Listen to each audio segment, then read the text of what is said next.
Il y a 3 semaines maintenant, j'ai commencé à monter mes vidéos avec CapCut pour vous montrer que sans moyens et même avec son téléphone, on peut faire des vidéos exceptionnelles. Et maintenant, je viens rajouter le sel. Je vais vous montrer comment réaliser des miniatures époustouflantes comme ça et ça avec son téléphone. Nous allons prendre pour exemple cette miniature. C'est parti. Ok, la première chose à faire, c'est de télécharger l'application que nous allons utiliser pour monter notre miniature. Pour ça, nous allons nous rendre dans App Store ou dans Play Store. Nous allons cliquer sur la barre de recherche et rechercher l'application Epic. Et voici à quoi ressemble l'application. Tâchez de ne pas confondre. Vous allez télécharger. Pour mon cas, c'est déjà téléchargé depuis des mois, depuis des années même, je dirais. Vous avez juste à le télécharger et ensuite, nous allons nous rendre dans le logiciel. Là, je dois même mettre mon application à jour, mais comme j'ai pas assez de temps et je dois vous faire ce tuto vite fait, je vais l'utiliser comme ça. Donc, nous allons entrer dans notre logiciel. Pour moi, il est juste là, Epic. Et voici à quoi ressemble l'interface. Maintenant, je vais vous montrer comment créer un projet. Démarrer la modification juste ici en haut. Nous allons cliquer à côté sur tout afficher. Ensuite, nous allons cliquer sur arrière-plan, juste ici, tout à gauche. Ensuite, nous allons d'abord choisir la taille ou du moins notre format que nous allons utiliser. Dans la majorité des cas, pour les miniatures, c'est le 16/9. Là, par exemple, loin ici à droite. Et nous allons cliquer sur le fond. Moi, je sélectionne toujours le noir. Maintenant, une fois que nous avons fait ceci, nous avons créé notre projet. Nous avons choisi le fond qui est le noir, que nous pouvons modifier à tout moment d'ailleurs. Nous allons maintenant télécharger les éléments qui vont constituer le fond de notre miniature. Pour ça, nous allons utiliser une deuxième application qui est magnifique et que vous connaissez déjà si c'est que vous êtes graphiste, qui s'appelle Pinterest. Nous allons cliquer à l'intérieur et nous allons rechercher le fond que nous allons télécharger pour notre miniature. Moi, j'ai pensé à 2 fonds. J'aimerais bien faire une miniature où je dis devenir monteur pro. Par exemple, c'est juste un exemple que j'ai juste développé là vite fait. Donc je vais entrer dans Pinterest. Je vais télécharger des éléments qui vont concorder avec le thème de ma vidéo. Par exemple, je parle de monteur pro. Donc ça veut dire qu'on doit afficher des éléments de montage comme une timeline. Par exemple, une image de pellicule, quelques insets de montage vidéo. Donc je vais entrer dans Pinterest. Une fois que nous sommes dans Pinterest, je vais cliquer sur ma barre de recherche et je vais cliquer sur timeline montage vidéo. Ok, nous cliquons sur rechercher. Voilà, voici les différents styles de timeline qui sont là. Et nous allons cliquer sur la timeline qui nous plaît pour utiliser en fond. Bon, là, nous allons scroller. Et moi, j'ai bien aimé la timeline que nous avons vue juste ici. Pour la télécharger, c'est simple. Nous allons juste cliquer sur les 3 points juste ici en bas et cliquer sur télécharger cette image. Ok, l'image a été téléchargée. Maintenant, je crois que la timeline seule ne suffit pas pour constituer notre fond. Donc, nous allons cliquer sur montage vidéo pour voir les outils et inserts que Pinterest nous propose. Recherchons par exemple le montage vidéo. Là, nous voyons que Pinterest nous propose beaucoup plus de timelines et tout ce qui va avec. Donc, nous allons un peu plus développer. Nous allons cliquer sur pellicule parce que tout cela va toujours avec la vidéo. Pellicule, vidéo. Là, nous avons quelques outils qui nous permettent d'illustrer le montage vidéo en fait. Donc, nous allons télécharger celle-ci. Ça peut nous aider. Ça va même nous aider, je dirais. Et là, nous allons télécharger quelques icônes de montage vidéo pour pouvoir l'utiliser. Donc, nous allons cliquer icône, montage vidéo. Bon, nous allons télécharger quelques icônes. Bon, là, par exemple, vu que je vais parler de monteur vidéo professionnel, je crois que cette image peut nous aider. Je vais la télécharger. Bref, je ne suis pas obligé de tout utiliser les images, bien entendu, mais je vais quand même faire l'effort pour que ma miniature soit complète. Donc, je vais cliquer sur également celui-ci. J'aime bien. Je vais le télécharger. Nous allons voir si nous pouvons l'utiliser ou pas. Maintenant, je vais chercher à télécharger les lieux. Parce que les lieux en fond rendent les miniatures plus stylées. Donc là, par exemple, j'ai envie de télécharger des lieux bleus. J'ai envie d'illustrer ma miniature beaucoup plus en bleu. Donc, je vais cliquer sur lieu bleu. Par exemple, nous allons voir les différents styles. Bon, là, par exemple, nous avons les différents styles. Je vais un peu préciser fond noir parce que c'est pour l'utiliser sur la miniature. Ok, là, c'est parfait. Nous avons les meilleures propositions. Donc là, je crois que nous allons peut-être télécharger cette image. Je crois que peut-être ça va nous aider, peut-être pas. Téléchargeons d'abord. Également, je cherche une lieu circulaire. Non, j'aime pas trop celle-ci. Nous allons chercher une autre. Je vais taper lieu bleu circulaire, c'est mieux.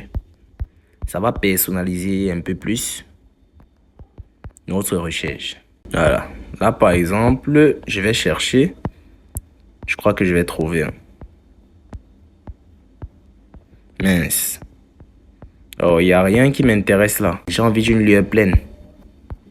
Et je ne trouve pas depuis là.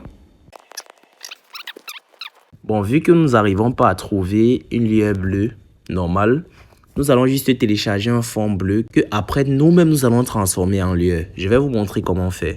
Donc je vais cliquer sur fond bleu, bref sur couleur bleue. Ok, là on me propose des différents styles de couleurs. J'ai envie de prendre une couleur très vif, comme celle-ci par exemple. Voilà, celle-ci. Nous allons la télécharger. Maintenant nous allons cliquer sur lumière bleue. Peut-être ça peut donner lumière bleue, fond noir. Parce que l'objectif ici est vraiment de télécharger le plus d'éléments possibles que nous pouvons utiliser dans notre visuel. Ok, là, je vois quelques trucs qui ne me plaisent pas vraiment. Donc, nous allons laisser d'abord comme ça. Nous allons maintenant aller dans notre logiciel. Nous allons importer les fonds et nous allons voir comment les disposer. Donc, pour ça, nous allons aller juste ici à droite sur importer une image. Nous allons cliquer. Nous allons chercher tout d'abord notre fond de timeline. Là, par exemple, nous allons le redimensionner. Nous allons cliquer sur ajuster, juste ici. Nous allons cliquer sur couper, juste ici. Et nous allons le redimensionner à notre guise. Là, nous allons prendre juste la timeline. Et tout le reste n'est pas important. Ok. Là, nous allons bien le redimensionner juste ici. Donc, c'est ça qui sera notre fond principal. Nous allons un peu reculer vers là, comme ça. Nous allons le laisser comme ça. Maintenant, nous allons importer une autre image en fond toujours. Là, par exemple, nous allons sélectionner cette image, par exemple, et nous allons l'importer. Maintenant, pour qu'il soit beaucoup plus cohérent, nous allons essayer de dégrader les bords. Pour ça, nous allons cliquer sur masque. Nous allons nous rassurer que l'objet est bien sélectionné. Nous allons glisser juste ici et nous allons cliquer sur forme. Là, nous allons cliquer sur cercle parce que la forme est beaucoup plus circulaire. Ou du moins sur rectangle. Ensuite, nous allons l'arrondir. Là, par exemple, je crois que c'est bon. Nous allons un peu augmenter la taille. Et nous allons dégrader avec l'outil du bas juste ici. Voilà. Je crois que là, c'est bon. Nous allons cliquer sur OK. Ensuite, nous allons un peu le dimensionner pour qu'il soit plus grand. Nous voyons que les bords sont bien et belles dégradés. Nous voyons qu'ils sont très bien dégradés. Maintenant, j'ai oublié un petit point. Le fond ne doit pas être très lumineux. Donc, nous allons juste cliquer sur ça et nous allons diminuer l'opacité. Pour le premier fond, nous allons cliquer sur ajuster. Nous allons cliquer sur luminosité et nous allons le baisser pour qu'il ait un peu un aspect pas trop fondu. Maintenant, pour le deuxième fond, nous allons faire pareil, mais juste que là, nous allons plutôt diminuer l'opacité pour qu'il ne soit pas trop lumineux. Ok. Là, par exemple, nous allons le laisser à 80, à 75. Et puis, je crois que c'est bon. Là, maintenant, je vais importer une photo de moi juste ici à côté. Je vais importer l'image. Je vais chercher dans mes favoris parce qu'ils sont déjà là. Bon, là, je vais la découper avec la sélection automatique. Voilà, je crois que c'est bon. Là, je vais aussi le rogner. Pour ça, je vais glisser juste ici en bas et je vais cliquer sur ajuster. Ensuite, je vais encore glisser à droite et je vais cliquer sur couper. Ensuite, je vais redimensionner pour que ce soit uniquement moi qui sorte sur l'image. Ok, je crois que là, c'est bon. Je vais un peu diminuer la taille. Voilà. Et je vais le mettre en miroir parce qu'il faudrait bien qu'il regarde de l'autre côté parce que je vais le mettre de ce côté. Il faudrait qu'il regarde de l'autre côté pour que ce soit plus beau. Donc, pour ça, je vais glisser juste ici vers la droite et je vais cliquer sur retourner. Là, par exemple. Je vais cliquer sur horizontal. Et là, vous voyez qu'il s'est retourné de l'autre côté. Voilà. Là, je vais le mettre sur cet angle. Et maintenant, à la place de Popcorn juste ici, j'ai envie de mettre le logo d'un logiciel de montage vidéo. Comme par exemple CapCut. Parce que c'est CapCut que j'utilise ces derniers temps pour faire vos tutoriels. J'ai déjà l'image du logo de CapCut ici. Donc, je vais ici cliquer sur importer l'image juste ici. Je vais aller dans mes outils miniatures parce que je les ai déjà classés dans un album. Là. Et je vais chercher mon logo CapCut. Je vais prendre celui-ci parce que j'aime bien celui-ci. Je vais sélectionner automatiquement pour que ça découpe. Voilà, ensuite je clique sur OK. Je vais donc le pincer. On pince avec les doigts pour pouvoir le dimensionner. Ensuite, je vais pouvoir le mettre sur la boîte. Là, par exemple, je vais un peu zoomer pour pouvoir bien voir. Je vais le prendre. Vu que ce cadre est un peu ovale, pour rendre mon logo un peu ovale, je vais, si vous voyez bien sur les 4 coins qui sont ici, il y a les points au milieu. Donc, je vais cliquer sur le point du haut et je vais le baisser vers le bas pour un peu l'aplatir. Donc, je le fais. OK. Vous voyez que là, j'ai trop fait. Je vais un peu le soulever. Et là, je vais un peu le poser sur la boîte si ça va. Non, je vais un peu le ressoulever. Et je vais un peu diminuer la taille. Je le repose sur la boîte. Je le rediminue encore la taille. Ok, je trouve que là, c'est bon. Ensuite, je vais cliquer sur modifier la forme pour que ça redevienne normal. Et je clique juste sur OK. Maintenant, nous allons prendre notre logo et nous allons un peu diminuer l'opacité. Je vais un peu le diminuer. Je vais par exemple le mettre à 80. Voilà. Là, nous voyons que ça fait un peu plus réel. Maintenant, je vais ajouter les lueurs sur mon visuel pour qu'il soit plus beau, en respectant également la position dans laquelle je suis. Comme par exemple, j'ai envie de mettre une lueur un peu là derrière moi. Donc, je vais aller sélectionner sur importer l'image. Nous allons importer notre fond bleu. Là, par exemple. Et maintenant, je vais vous montrer comment faire la lueur avec. En fait, le principe est simple. Pour faire la lueur avec, il faut juste créer un cercle et le dégrader. Donc, pour ça, nous avons déjà fait ça une fois. Je vais aller juste ici sur forme. Je vais cliquer sur cercle et je vais le dégrader avec l'outil du bas ici. Ok. Là, nous voyons qu'il fait un petit effet de lumière. Donc, je vais un peu l'agrandir et je vais le poser juste là. Ensuite, je vais glisser vers le bas. Je vais cliquer sur ordre. Ensuite, je vais le cliquer sur déplacer le bas, tout ici en bas. Là, ça va le déplacer en bas du dernier calque qui a été ajouté sur la miniature. Donc, nous allons voir que ça va d'abord se déplacer en bas du logo CapCut et progressivement, ça va se déplacer en bas des calques précédents que nous avons ajoutés à la miniature. Donc, je vais cliquer une fois. Vous voyez que ça n'a aucun effet sur le visage parce que le logo CapCut a été importé sur la miniature après le visage. Donc, je vais encore cliquer pour une deuxième fois. Et là, c'est le visage directement. Parce que si vous vous rappelez, le visage a été importé sur la miniature juste avant le logo CapCut. Donc maintenant, je vais bien le redimensionner ici derrière. Et nous voyons qu'il est un peu bien. Nous allons cliquer sur +1 juste ici en haut pour pouvoir le dupliquer. Et nous allons essayer de le placer sur un autre endroit juste ici en bas. Et nous allons diminuer l'opacité. Donc nous allons glisser vers la gauche jusqu'à ce que nous trouvons opacité juste là. Et nous allons diminuer l'opacité à, disons, 50. Et également, pour celui-ci ici derrière, nous allons diminuer l'opacité à, disons, 70 pour qu'il soit plus beau. Ok, là, c'est un peu ça. Maintenant, je vais un peu aller pour essayer l'autre effet de lueur que nous avons téléchargé. Donc, je clique sur importer une image. Je vais cliquer sur cette image ici. Et je vais cliquer sur OK. Je vais le retourner. Là, par exemple. Et pour supprimer le noir, juste là, et laisser les lignes lumineuses là, je vais le glisser, je vais cliquer sur mélanger.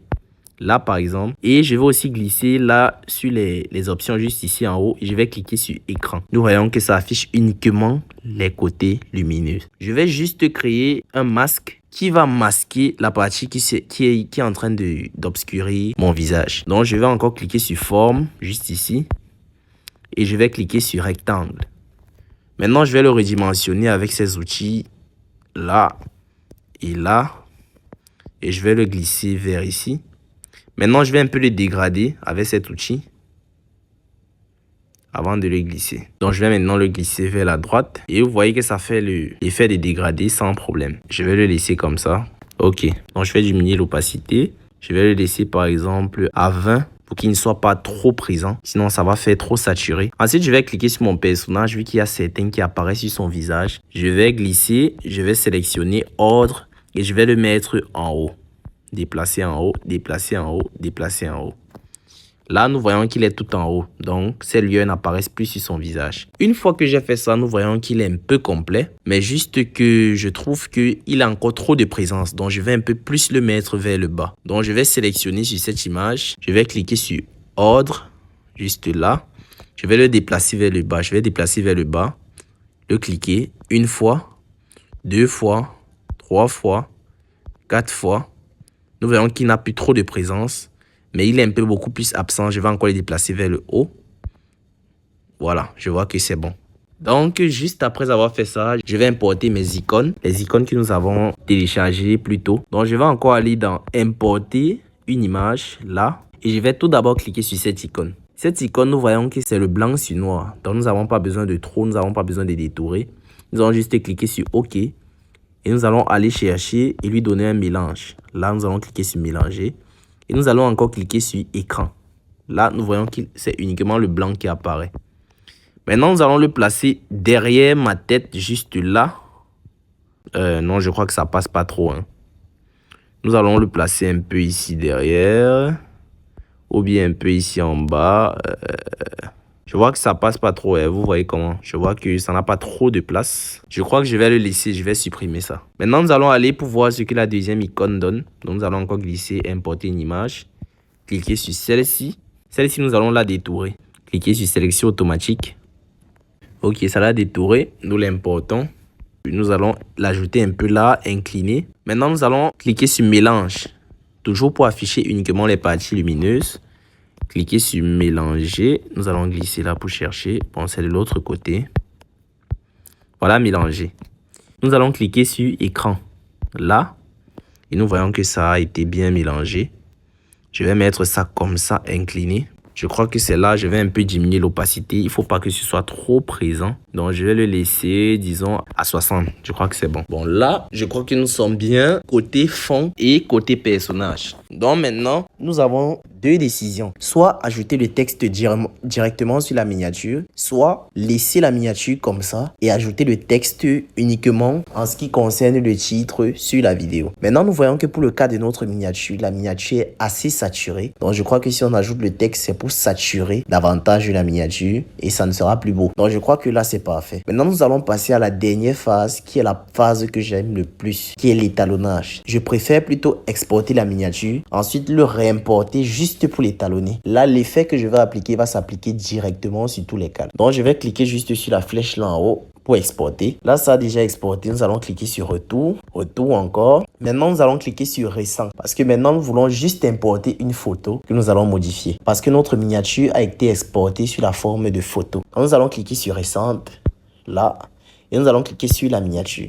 Maintenant, une fois que j'ai une image comme celle-ci que je dois étalonner, la première chose que je fais, je viens sur ajuster. Ce que je tiens à préciser, c'est que l'application que vous voyez iPixi a une forte capacité d'intelligence artificielle. Donc, il y a beaucoup d'options et de fonctionnalités d'intelligence artificielle. Par exemple, là, nous avons tout d'abord amélioration IA. Nous allons cliquer dessus pour voir ce que ça donne. D'habitude, ça rend toujours plus stylé. Ok, là nous voyons bien que ça met beaucoup plus les couleurs en avant et ça rend beaucoup plus stylé comme prévu. Ensuite, il y a l'outil juste à côté là qui est ajustement automatique. Ceci aussi a pour habitude de rendre mes visuels toujours plus stylés. Nous allons cliquer dessus. Ok, nous voyons que là, comme convenu, ça a toujours rehaussé l'image et ça a un peu beaucoup plus mis les couleurs en avant. Maintenant, nous allons ajouter les autres paramètres, comme par exemple la brillance. Nous allons voir à quel point ça va donner quelque chose de bien. Bon, nous voyons que là, c'est à moins que ça va beaucoup plus donner quelque chose de conforme. Là, par exemple, nous sommes à -20, je vais le laisser comme ça. Maintenant, sur améliorer le visage, c'est pour améliorer le visage avec l'IA. Ça aussi, je l'utilise souvent. Je vais un peu l'utiliser. Donc, je vais le cliquer et nous allons un peu patienter parce que ça prend un peu de temps pour pouvoir numériser l'image et pouvoir appliquer l'effet dessus. L'effet a été appliqué et vous pouvez remarquer la différence. Là, il est beaucoup plus imposant, beaucoup plus mis en avant. L'image a été rehaussée. Maintenant, nous allons défiler pour aller sur d'autres effets. Maintenant, nous allons sur luminosité. Moi, je règle toujours ma luminosité en moins. Moi, je trouve que ça fait plus beau. Donc, je vais le laisser en -11. Ensuite, nous allons sur exposition. L'exposition, je la règle légèrement en plus. Disons plus 5 ou plus 7. Oui, comme ça, c'est presque pareil. Maintenant, la contraste, c'est pareil. Je la règle toujours à plus 7, plus 8. Bon, c'est pareil. Maintenant, nous allons venir sur brillance. Bon, nous allons le augmenter légèrement. Là, par exemple, à plus 7, je crois que ça donne quelque chose de convenable. Maintenant, nous allons le glisser. Nous allons laisser tout cet effet d'IA là. Nous allons aller sur la saturation. La saturation, c'est aussi très importante pour pouvoir donner plus de temps, donner plus de vie, donner plus de couleurs à de l'affiche. Nous allons le régler légèrement en plus pour mettre un peu plus en avant les couleurs qui sont sur l'affiche. Là, je crois que c'est également très cool. Maintenant, je vais aller sur éclat qui fait un peu plus la même chose, mais l'éclat rend un peu plus l'affiche lumineuse. Donc nous allons un peu aller en plus, plus 7, plus 8. Je crois que c'est bon. Maintenant c'est bon, nous allons laisser l'option coupe, j'aime pas trop. Maintenant nous allons aller sur l'option HLS. Je trouve que cette option est l'une des meilleures options en étalonnage. Celui-ci, lorsque nous allons cliquer dessus, nous allons voir qu'il y a beaucoup plus de tons que ça propose. Des tons de plusieurs couleurs qui sont retrouvés sur la fiche. Chaque fois que nous allons cliquer sur chaque ton et que nous allons modifier avec les paramètres du bas, les modifications vont s'appliquer uniquement sur ce ton. Par exemple, si nous sélectionnons le ton bleu et que nous décidons d'appliquer nos effets sur ce ton, ça va uniquement modifier le ton bleu de la fiche. C'est vraiment incroyable les gars. Donc là, nous allons cliquer sur le ton bleu tout d'abord. Nous allons augmenter un peu la saturation pour voir ce que ça donne. 30, je crois que c'est bien. Ensuite, nous allons aller sur le ton jaune. Nous allons un peu augmenter la saturation et nous allons un peu augmenter la brillance. Donc, je vais laisser la saturation à 15. Je vais un peu le diminuer. Vous voyez, c'est difficile d'être précis lorsqu'on modifie avec les doigts. Donc, je l'ai laissé à 16. Je vais augmenter un peu la brillance à 14 disons. Maintenant je vais aller sur le ton marron qui est probablement le ton de mon visage. Donc je vais augmenter légèrement la saturation 12. Je vais augmenter également la brillance 9, oui disons 9, 10. Je crois que c'est bon pour mon affiche. Donc je vais cliquer sur OK. Ensuite je vais aller sur la netteté. La netteté, comme vous avez compris, ça va augmenter la netteté. Ça va beaucoup plus accentuer ce qui peut mettre beaucoup plus en avant les éléments de notre affiche. Donc je vais l'augmenter légèrement, disons 20. OK, pour qu'elle soit plus imposante. Ensuite, la structure. La structure également, c'est l'un de mes meilleurs outils parce que ça permet de donner beaucoup plus de texture à notre image. C'est ceci qui va donner beaucoup plus cet effet de miniature à notre image. J'aime beaucoup plus cet effet. Donc là, lorsque nous allons l'augmenter, moi je l'augmente toujours beaucoup. Vous voyez que là, ça donne vraiment cet effet. Nous sommes vraiment dans le monde de la miniature. Ça accentue les lights qui sont sur mon visage. Ça accentue toutes les lumières qui sont sur le visuel. Ça le rend vraiment miniaturisé. Donc là, je vais le régler par exemple à 70.